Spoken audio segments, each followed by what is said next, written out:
네, 오늘은 종려주일입니다.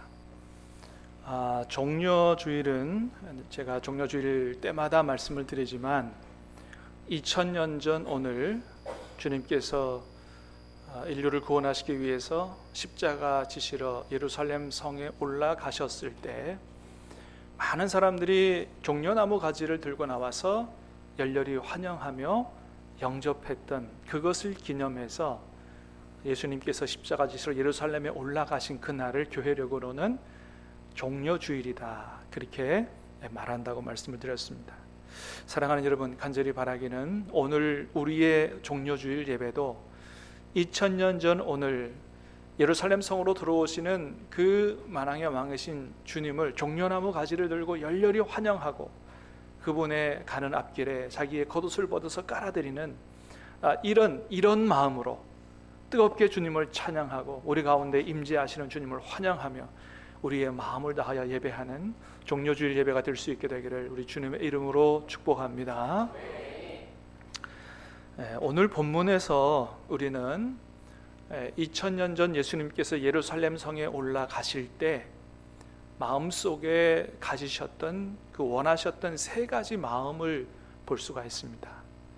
제가 이 말씀을 묵상하면서 가만히 묵상해 보니까 그때 주님께서 2000년 전 종려주일에 가지셨던 주님의 세 가지 마음, 그 세 가지 마음이 그 당시 사람들에게만이 아니라 오늘 우리에게도 가지시는 마음이시다라는 생각이 들어서 오늘 그 말씀을 여러분과 함께 나누려고 합니다. 간절히 바라기는 오늘 말씀을 통해서 우리를 향한 그 주님의 마음을 깨닫고 주님의 마음을 헤아릴 수 있는 그런 은혜가 있게 되기를 주님의 이름으로 축복합니다. 자, 그럼 그게 뭐냐? 2000년 전 주님이 예루살렘 성에 십자가 지시러 인류 구원하시러 올라가실 때 가지셨던 세 가지 마음. 첫 번째는 누군가의 헌신이었습니다. 자, 28절에서 30절까지 한번 같이 읽어보겠습니다. 시작. 예수께서 이 말씀을 하시고 예루살렘을 향하여 앞서서 가시더라. 감람원이라 불리는 산 쪽에 있는 벳바게와 베다니에 가까이 가셨을 때에 제자 중 둘을 보내시며 이르시되 너희는 맞은편 마을로 가라. 그리로 들어가면 아직 아무도 타보지 않은 나귀 새끼가 메어 있는 것을 보리니 풀어 끌고 오라. 아멘. 여러분, 이 말씀도 마찬가지입니다. 종려주일 때마다 말씀을 드립니다. 여러분, 왜 주님이 예루살렘 성에 들어가실 때 그냥 들어가셔도 되잖아요, 그죠? 보통은 순례객들이 6월절이 되면 모든 유대인 남자들이 어디에 있든지 다 예루살렘 성으로 모이는데 보통은 다 걸어서 갑니다. 보통은 다 걸어서 가는데 예수님은 걸어서 가지 않으시고 그 좋은 많은 말들 다 놔두고 왜 하필이면은 나귀, 보잘것없는 나귀 새끼를 타고 들어가시려고 이렇게 하셨느냐라고 하는 거죠. 그럼 왜 그렇습니까? 그것은 바로 주님이 이제는 당신께서 단순히 목수의 아들이 아니라 구약 성경에서부터 오시기로 예언되어 있었던 그 이스라엘의 왕이요 만왕의 왕이라는 사실을 드러내 보이기 위해서 나귀 새끼를 타고자 하셨던 것이다 라고 하는 것입니다. 그래서 그 하나님의 뜻을, 그 하나님의 말씀을 이루기 위하여 누군가의 그 나귀 새끼를 내어놓을 만한 누군가의 헌신을 주님이 바라셨던 거죠. 자, 스가랴서 9장 9절에서 10절 말씀을 우리 한번 같이 읽어보겠습니다. 시작. 시온에 따라 크게 기뻐할지어다. 예루살렘에 따라 즐거이 부를지어다. 보라, 내 왕이 내게 임하시나니 그는 공의로우시며 구원을 베푸시며 겸손하여서 나귀를 타시나니 나귀의 작은 것 곧 나귀 새끼니라. 내가 에브라임의 병거와 예루살렘의 말을 끊겠고 전쟁하는 활도 끊으리니 그가 이방 사람에게 화평을 전할 것이요 그의 통치는 바다에서 바다까지 이르고 유브라데 강에서 땅끝까지 이르리라. 아멘. 구약 성경 스가랴서 9장에 이미 이런 말씀이 예언되어 있었어요. 시온에 따라 예루살렘아, 보라, 내 왕이 임할 거다. 그는 공의롭고 구원을 베풀고 겸손하여 나귀를 타시나니 나귀 위에 작은 것 곧 나귀 새끼니라. 예수님이 오시기 수백 년 전에 스가랴 선지자를 통해서 이런 일이 일어날 것에 대해서 예언하셨다는 것입니다. 언젠가는 너의 왕이, 이스라엘의 왕이 나귀 새끼를 타고 오는 것을 보게 될 거다. 그는 단순히 이스라엘 왕만이 아니라 이방 사람에게 화평을 전할 거요, 그의 통치는 바다에서 바다까지 이르고 유브라데 강에서 땅 끝까지 이르는 그런 사람이다. 그는 이스라엘 왕만이 아니고 만왕의 왕인 분이다 라고 예언되어 있습니다. 그래서 주님이 바로 그 말씀을 이제 내가 이루려고 왔다고, 내가 이스라엘의 왕으로, 만왕의 왕으로 왔다는 사실을 드러내 보이기 위해서 수많은 좋은 말 다 놔두고 뭘 타셨다고요? 나귀 새끼를 타신 것입니다.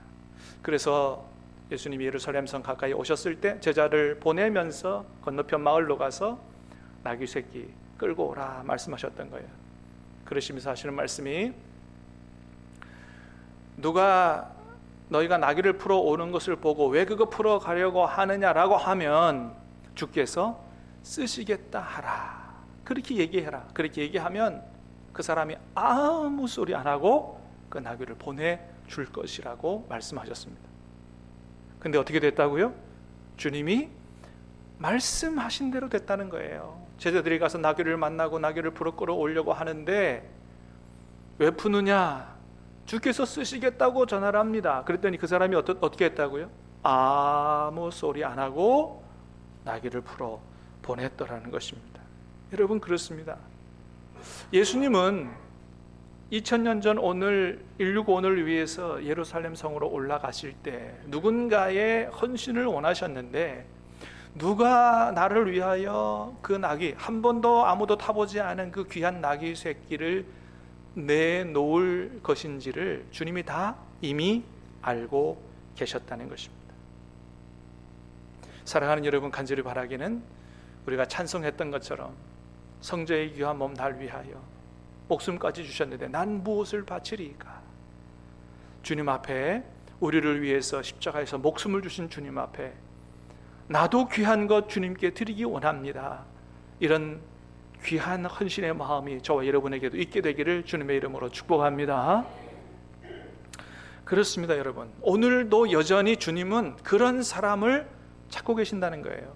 2000년 전에 인류 구원을 위하여 그렇게 나귀 새끼를 헌신할 사람이 누군지를 아셨던 것처럼 오늘도 여전히 이 땅에 수많은 생명을 구원하고 하나님 나라를 이루어가기 위하여 그런 이 내 일을 위하여 자기의 귀한 것을 아낌없이 내어놓을 수 있는 사람이 누구인가? 주님이 그런 사람을 찾고 계신다는 것입니다.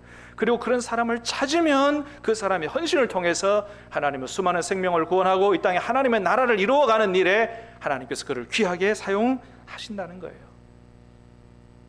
여러분, 성경을 보면 예수님께서 이 땅에 오셔서 12제자를 부르시고 양육을 시키셨는데, 여러분, 12제자를 부르실 때 아무나 부르신 게 아닙니다. 밤새도록 기도하고 12를 불렀다고 성경에 기록하고 있어요. 많은 사람들 중에 선택하셨다는 것이죠. 뭐 때문에 그런 사람들을 선택하셨을까? 가만히 말씀을 보면 그들 마음속에 하나님의 나라와 하나님을 향한 그 간절한 마음, 헌신하고자 하는 마음이 있었기 때문에 그들을 부르신 것입니다. 여러분, 베드로, 야고보, 요한, 여러분 생각해 보세요. 주님께서 그들을 바닷가에서 만나시고 나를 따라오너라, 사람 낚는 어부가 되게 하리라 그러셨더니 그 사람들이 어떻게 따랐다고 했습니까? 배와 그물을 버려두고, 심지어는 아버지도 버려두고 예수님을 쫓았다고 성경은 기록하고 있어요. 여러분, 주님은 외모를 보시는 분이 아니에요. 주님은 중심을 보시는 분이에요. 그 사람들이 공부 많이 한 사람도 아니에요. 똑똑한 사람도 아니에요. 그냥 물고기 잡아서 밥 벌어 먹고 사는 사람들이에요. 그러나 주님은 그런 걸 보시지 않으셨어요. 뭘 보셨어요? 그들의 그 헌신된 마음, 하나님의 나라를 위한 그 간절한 마음, 그 마음을 보시고 그들을 제자로 부르셨던 것입니다. 여러분, 마태도 마찬가지예요. 비록 마태가 세리로 인해서 이제까지 동포들의 그 과도한 세금을 걷어서 로마에 납부하고 좀 뒷돈도 챙겼겠지요, 삭개오처럼. 그러나 주님은 그런 마태에게도 하나님의 나라를 기다리는 간절한 마음이 있다는 사실을 보셨습니다. 세관을 지나가시다가 마태를 보고 일어나 나를 따르라 하셨더니 마태가 어떻게 했다고요? 뭔 소리 합니까? 그렇게 안 하고 즉시 일어나서 예수님을 따랐다라고 기록하고 있습니다. 여러분, 그렇습니다. 그들이 주님의 제자가 될 수 있었던 이유는 그들 마음속에 정말 배와 그물과 아버지도 버려두고 주님을 쫓을 만큼 그렇게 하나님 나라에 헌신된 마음을 가지고 있었기 때문에 주님께서 그들을 제자로 부르셨다는 것입니다. 여러분, 우리가 오늘 말씀 중에서 아주 주목해 볼 말씀이 하나 있어요. 주님이 그런 말씀하셨습니다. 주가 쓰시겠다 하라. 주가 쓰시겠다 하라. 이게 원래 정확히 번역을 하면 어떻게 번역할 수 있냐 하면 그것들의 주가 쓰시겠다 하라, 이런 뜻입니다. 그러니까 자, 주님께서 나귀를 풀어오노라고 말씀하셨는데 주가 쓰시겠다 하라는 말이 무슨 말이라고요? 그 나귀들의 주가 쓰시겠다 하라, 이런 말이었다는 거예요. 그 나귀의 주인이 누구라고 주님 말씀하시는 거예요? 그게 예수님, 주님이 바로 그 나귀의 주인이라고 말씀하셨다는 거예요. 근데 놀라운 건 뭡니까? 그 나귀 주인이 무슨 소리 하느냐고, 이게 내 거지 어떻게 예수님 거냐고 그렇게 얘기 안 하고 그걸 아멘하고 받아들이고 예수님 필요하다고 원하셨을 때 그것을 그대로 내어 주었다는 것입니다. 무슨 얘기입니까? 이 나귀의 주인이 어떤 마음과 어떤 믿음을 가지고 살아왔다는 걸 보여주는 거예요. 지금 내가 키우고 있는 이 나귀 새끼, 이 귀한 거지만은 그러나 이게 내 거가 아니고 하나님이 나에게 맡겨 놓으신 거다. 그러니 이것들의 주인이신, 진짜 주인이신 하나님이, 주님이 원하실 때 언제든지 내어드리겠다는 그런 마음과 정신을 가지고 살아왔다는 거예요. 그걸 가지고 우리는 뭐라 그래요?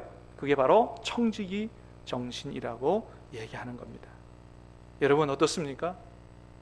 여러분도 여러분의 가진 모든 것들이 이게 주님이 주신 것이요, 진짜 주인은 내가 아니고 주님이라는, 내가 이건 하나님께서 내게 주신 것, 내게 맡겨주신 것, 내가 맡아가지고 있는 것뿐이라는 그런 청지기 정신과 믿음을 가지고 살아가고 계십니까? 여러분, 주님은 오늘 말씀하세요. 너에게 있는 모든 것이 곧 내가 너에게 준 것이요, 그거는 나의 것이라고 말씀하신다는 거예요. 여러분, 고린도전서 4장 7절 말씀을 우리 한번 같이 읽어보겠습니다. 시작. 누가 너를 남달리 구별하였느냐? 내게 있는 것 중에 받지 아니한 것이 무엇이냐? 내가 받았은즉 어찌하여 받지 아니한 것 같이 자랑하느냐? 그렇습니다. 내게 있는 것 중에 받지 아니한 것이 무엇이냐? 내가 받았은즉 어찌하여 받지 아니한 것 같이 자랑하느냐? 너 것인 것 같이 자랑하느냐? 그런 말이에요. 여러분, 그렇습니다. 우리가 태어나고 싶어서 우리 의지로 태어난 게 아니에요. 생명도 받은 것입니다. 생명도 받은 거요, 능력도 받은 거요, 우리의 시간도 받은 거요, 지혜도 받은 거요, 모든 것이 받은 것이라는 거예요. 그 받은 능력으로 공부하고 받은 능력으로 일해서 돈을 벌었으니 그 모든 것들이 원래 주인은 누구 것이다? 주님의 것이다. 원래 주인은 주님이시라고 말씀하신다는 것입니다. 여러분, 그렇습니다. 우리가 가진 모든 물질도, 시간도, 건강도 다 주님께서 우리에게 주신 것이요, 주님께서 우리에게 맡기신 것인 줄로 믿습니다. 제가 얼마 전에 참 감동이 되는 장로님 한 분을 만나게 돼서 좀 소개하고자 합니다. 저기 부산 성민교회 홍순모 장로님이시라는 분인데, 제가 얼마 전에 이분의 초대를 받아가지고 우리 서면에 있는 롯데호텔 43층에 가서 점심 식사를 대접을 받았어요. 제가 이거를 소개를 할까 말까를 굉장히 고민 많이 했어요. 왜냐하면 여러분 또 오해하실까봐, 이 얘기를 하면 또 목사님이 또 밥 사달라 그런다 혹 이렇게 또 오해하실까봐 제가 우리 서울에 있을 때 아주 그 고통스러운 게 하나 있었어요. 뭐냐 하면 너무 식사 대접을 많이 받는 게 저는 고통이었어요. 식사 대접을 너무 많이 받으니까 막 살이 주체가 안 되는 거예요. 지금 이제 조금 조절해가지고 지금 적정 수준을 유지해놨으니 너무 과도하게 저를 식사 대접하려고 하지 마시기를 바랍니다. 자, 이번에 초청을 받아가지고 롯데호텔 43층에 식사 대접 받았는데 이번 처음이 아니고 몇 년 전에도 그런 식사 대접을 그분으로부터 받았습니다. 이번에는 산성교회 허은구 목사님 원로 목사 추대식에 가서 특송했다고, 그 특송에 감동받았다고 불러서 식사를 대접하신 거고요. 그전에는 그 교회 담임 목사님이 부임하셨는데 제 학교 후배라서 선배들 다 불러 모아가지고 또 식사 대접을 하신 거예요. 그렇게 저는 저하고 아무런 관계가 없는 그분에게서 식사 대접을, 최고급 식사 대접을 2번이나 받았습니다. 근데 그 밥을 먹으면서 그런 좀 생각이 들었어요. 뭐 이렇게까지 하실까? 그잖아요. 여러분, 특송해서 고마우면 제가 누구에게 식사 대접 받으면 돼요? 허 목사님한테 식사 대접 받으면 되고, 후배 목사님이 이 시골에, 여기 시골이 아니고 부산에 와서 이제 담임이 됐다 그러면 그게 고마워서 선배들 불러 모아서 식사 대접 한다 그러면 제가 그 후배 목사님한테 식사 대접 받으면 되는데, 그 장로님께서 나셔서 가지고 이렇게 비싼 식사를 그렇게 할 필요까지가 뭐가 있을까, 그런 생각을 했던 거죠. 근데 나중에 그분에 대한 이야기를 좀 자세히 듣고 이해가 됐어요. 왜냐하면 그분은 평생 그렇게 살아오신 분이었다는 거예요. 그래서 이분의 이야기가 저기 서울에 우리나라 아주 유명한 목사님 중에 한 분인 김동호 목사님, 그분이 쓰신 책에 이분의 이야기가 나오는데, 그 교회를 건축할 때 그분이 그런 기도를 하셨다 그래요. 하나님, 내가 이 교회를 건축할 때 건축 헌금의 절반을 하게 해 주십시오. 그렇게 기도했다 그럽니다. 하여튼 그런 이야기를 듣고 그 책에 어떻게 썼냐 하면, 그분은 그러고도 남을 뿐이다, 이렇게 썼다는 거예요. 무슨 말입니까? 그분이 그러고도 남을 뿐이란 얘기는 그분의 사랑과 헌신이 이미 많은 사람들에게 알려져 오는 삶을 살았다는 것을 이야기해 주는 거예요. 여러분, 이분이 돈이 많아서 그렇게 하시는 걸까요? 그렇지 않습니다. 여러분, 돈이 많으면, 부자면 다 누구나 그렇게 하느냐? 그렇지 않아요. 제가 이제까지 경험해 본 바로는 주로 주님 앞에 헌신하는 분들은 좀 없이 사는 분들이지, 부자들이 그렇게 헌신하고 하는 것은 그렇게 흔치 않은 일입니다. 그런데 이분에게는 바로 그런 믿음이 있었다는 거예요. 내게 주시는 것은, 진짜 주인은 주님이시다. 주님께서 주시는 것이니 주님께서 기뻐하시는 곳에 내가 얼마든지 드리겠다는 마음과 믿음을 가지고 사셨다는 거예요. 그래서 결국 그분이 그런 기도에 응답을 받아서 물질의 큰 축복을 받았고, 그 교회가 그분 장로님의 헌금으로 아름답고 크게 세워지게 됐고, 지금도 그 지역 사회에서 얼마나 큰 사역을 담당하고 있는지 모르고, 또 많은 주의 종들에게 그런 식사 대접으로 많은 위로를 주시면서 그렇게 좋은 일을 그렇게 해오신 장로님이십니다. 여러분, 그분이 결코 부자라서 그런 게 아니다. 그분의 마음에 있는 그 믿음, 그 마음, 우리가 그것을 좀 본받을 필요가 있다는 것입니다. 사랑하는 여러분, 우리에게 있는 모든 것이 다 주님이 주신 것이요 주님의 것인 줄로 믿습니다. 그러므로 저와 여러분도 주님께서 우리에게 주신 것을 그냥 아끼고 저축해 놓을 것만이 아니라 주님 기뻐하시는 곳에 사용할 수 있어야 된다라고 하는 거죠. 그래야 주님 앞에 착하고 충성된 종이란 칭찬을 들을 거고, 그래야 우리 보물이 하늘에 쌓이는 그런 복을 누리게 된다고 하는 것입니다. 여러분, 공술에 공수거라는 말이 있잖아요. 빈손으로 왔다 빈손으로 간다. 그게 반 맞고 반 틀린 말이에요. 주님은 말씀하십니다. 주님께서 기뻐하시는 곳에 쓰면 하늘에, 너희의 보물이 하늘에 쌓인다고 이야기합니다. 주님 앞에 우리의 보물을 가져갈 수 있는 방법이 있다는 거예요. 공술에 만수거할 수 있는 방법이 있다. 주님께서 기뻐하시는 일에 쓸 때 주님 앞에 가서 칭찬받는 종이 된다는 것을 말씀하셨습니다. 그러므로 여러분, 우리는 하나님이 우리에게 맡기신 그 재물을 자녀들에게 유산으로 주려고 하는 그런 생각을 하지 말아야 됩니다. 우리가 자녀들을 키울 때 스스로 이제 살아갈 수 있을 만큼 키우는 데는 자녀 양육에 필요한 돈을 써야 되지만, 그러나 나중에 우리가 세상을 떠날 때 자녀에게 유산을 남겨줘야 되겠다라고 하는 것은 하나님께서 우리에게 맡기신 그 뜻에 맞지 않는 것이다. 여러분, 우리가 우리 자녀들에게도 내가 기본적인 것은 해주되 네가 하나님을 잘 섬겨서 하나님의 복을 받도록 그렇게 여러분 우리가 믿음으로 키워야 할 줄로 믿습니다. 그래야 믿음으로 성장하고 하나님 앞에 복을 받게 되는 거죠. 하나님께서 우리 자녀들에게 필요하시면 넘치는 물질로도 축복해 주실 줄로 믿습니다. 오늘 우리 이 종료주일에 주님께서 2000년 전에 가지셨던 그 나귀의 누군가의 헌신을 원하셨던 것처럼 오늘 우리에게도 동일하게 그런 헌신을 원하는 줄로 기억하고 주님이 우리에게 맡기신 것들을 아낌없이 드려 헌신된 삶을 살아갈 수 있게 되기를 주님의 이름으로 축복합니다. 두 번째는 찬양이었습니다. 자, 37절 38절 같이 봅니다. 시작.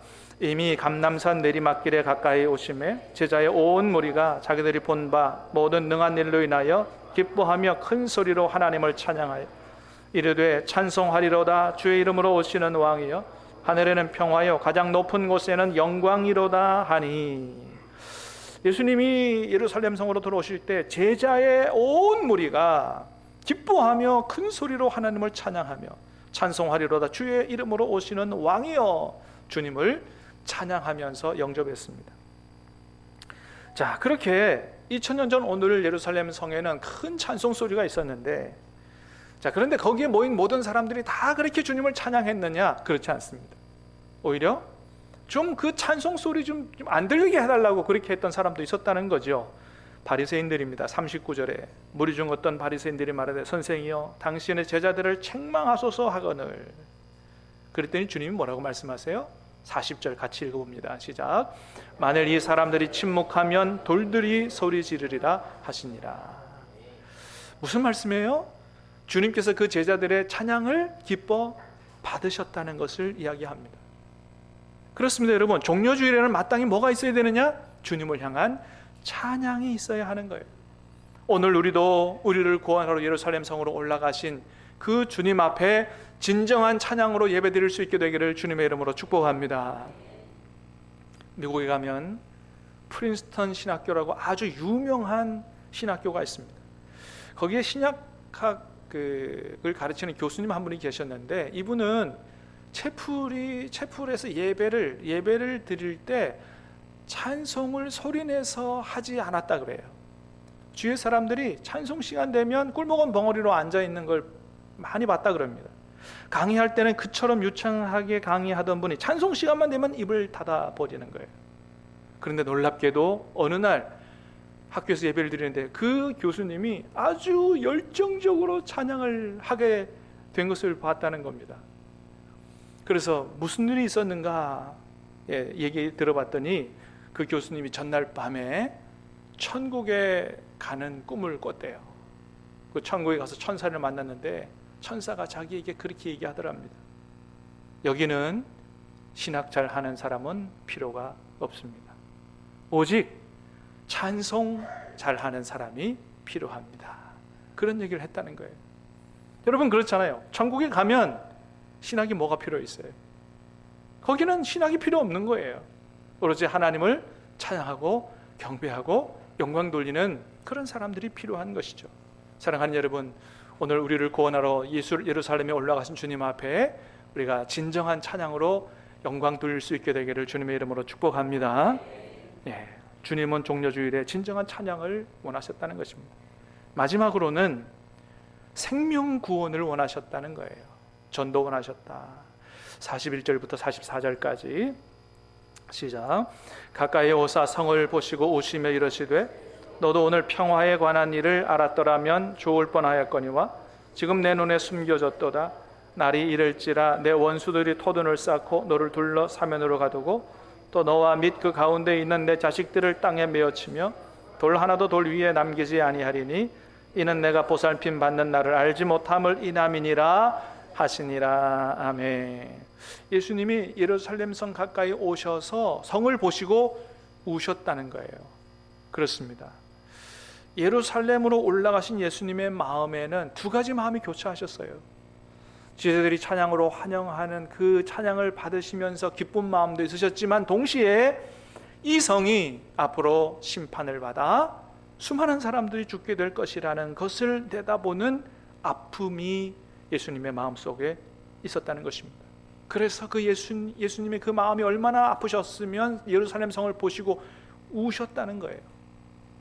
지난 주일에도 말씀드렸던 것처럼 그 예수님의 말씀대로 AD 70년에 예루살렘 성이 로마 제국에게 짓밟히면서 그때 110만 명이 죽었다는 역사적 기록이 남아 있습니다.